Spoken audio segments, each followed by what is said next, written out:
Hello there. This is VA Coffee. It is Sunday, February 16th of the year 2025.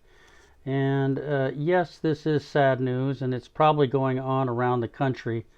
But in the Phoenix, Arizona metropolitan area, this news story I saw is entitled Wife of Iraq Veteran Detained by ICE Says Husband Was Told He Would Not Be Deported. So I read the article and I was kind of reflecting on it. But here's what it kind of says. An Iraq war veteran and legal permanent resident in the United States was detained in Arizona last month despite what his family says were promises by federal authorities that he would be allowed to stay in the country. It was a non-traditional Valentine's Day for Tanisha Hartwell Paris and her husband Marlon. Instead of a romantic candlelit date night, the couple saw each only in stark courtroom lighting and could do little more than exchange a few words. Marlon Paris was in his 24th day in the custody of the federal government, one of the first to be detained under the new Trump administration. On his way to an ATM to grab cash for the family's housekeeper on January 22nd, he was swarmed by unmarked SUVs with police lights blaring. He called me and he was like, "I think ICE is detaining me," wife Tanisha Hartwell Paris recalls, and I'm just like, what? Like, I'm completely shocked. Detained only 3 minutes away from their home in Veyeran, Hartwell Paris rushed to be with her husband. Upon seeing her husband in ICE custody, Hartwell Paris called their immigration lawyer. When she asked agents why her husband was being detained, Hartwell says she was simply told her husband was, quote, on a list, end quote. Paris, originally from Trinidad and Tobago, I'm sorry for mispronouncing that, entered the United States in the late 90s, arriving as a minor, basically as a child, according to his wife. Only a few years after entering the U.S., Paris joined the Army, becoming one of the first deployed to Iraq after 9/11. Paris served through multiple deployments, long enough to witness the deaths of multiple close friends. During his time in service, Paris also developed PTSD, his wife says.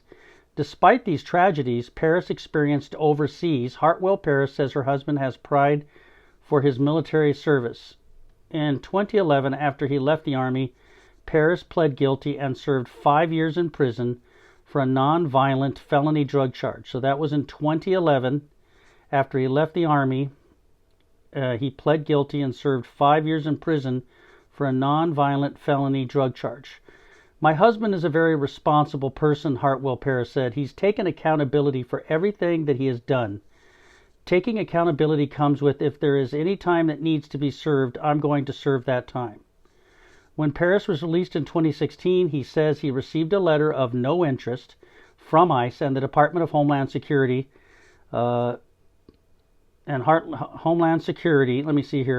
stating that he would be allowed to remain in the country even with his conviction. So remember, they said that he received a letter of no interest from ICE and the Department of Homeland Security stating that he would be allowed to remain in the country even with his conviction. Kind of sounds like service connections when you're promised something and then they take it away from you. Since leaving prison, Paris has graduated with honors from Grand Canyon University and started his own business. He also met and married Hartwell Paris, with the two blending their families and choosing to raise their younger children in Veyeran. From 2016 now to 2025, my husband hasn't even had a speeding ticket. So that's like, 9 years almost. Hartwell Paris said, despite the work that Paris put in to move on from his conviction and the promises he said the federal government gave that he would not be deported in the future, Paris was arrested, and that he would not be deported in the future. Paris was arrested within 2 days of President Donald Trump entering office. Paris, a family man with a nonviolent criminal record and a history of service to the United States, does not fit the description of the, quote, most violent, end quote, immigrants Trump frequently promised to prioritize for deportation. So there are some out there saying the law is the law, and according to the law, he was a felon. But, also the federal government, because I'm, pretty sure because of his multiple deployments and service to this country, putting his life on the line for the United States of America and the freedoms that we enjoy, basically he was promised that they would not come after him, and he had a very clean record for 9 years, and this happens. So, as an Iraq veteran myself, I find it just shocking and disgusting.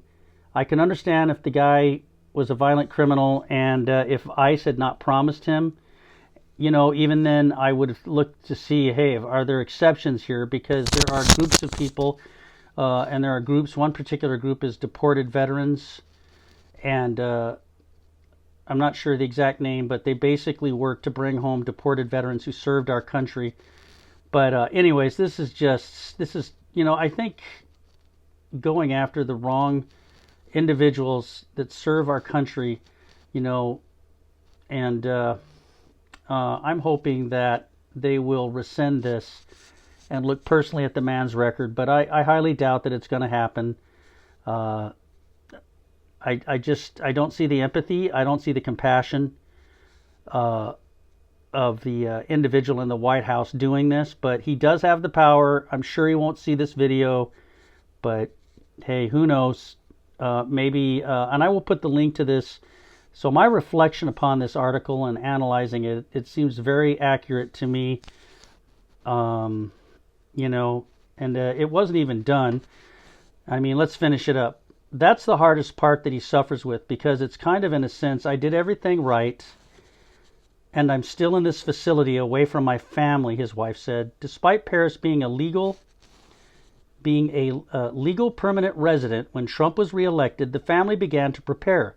They talked to their children about what could happen, and they kept and traveled with a binder of all Paris's immigration papers, including the letter of no interest from ICE. Paris's experience in the military has made his case unique, leading to veteran groups and elected officials like State Senator Catherine Miranda to rally for his release. He has legal residency, so he should not be on alert, said Miranda, Democrat Legislative District 27, who represents Paris in the state legislature. Hartwell Paris hopes her husband is ultimately seen for the man he is now, not the mistakes he recognized and paid the price for. You have a very selfless person to fight for our country that's not even yours, he said. She also calls on the federal government to hold true to your word and respect the commitment it made in 2016 after Paris's release, considering his lack of criminal record in the last 9 years. Paris is now being held at a private detention facility in Florence, Arizona, as Hartwell Paris cares for the younger members of their family at home and makes the 1-hour drive to visit her husband twice a week. The Parises remain hopeful, though they grapple with the possibility that even if Marlon is released, he may be detained again under the Trump administration's shifting immigration policy. I'm standing by my husband, as they say, 10 toes down. I'm going to be with him every step of the way, so that if that means deportation, and we have to make that sacrifice to leave, we have no choice but to do that, Hartwell Paris said. I feel as though this is part of our vows, through thick and thin. For richer or for poorer, it will truly be till death do us part. So that's the complete article. This man should be freed. He's served this country multiple times, putting his life on the line in Iraq, and it's really sad, and I think arbitrary and wrong.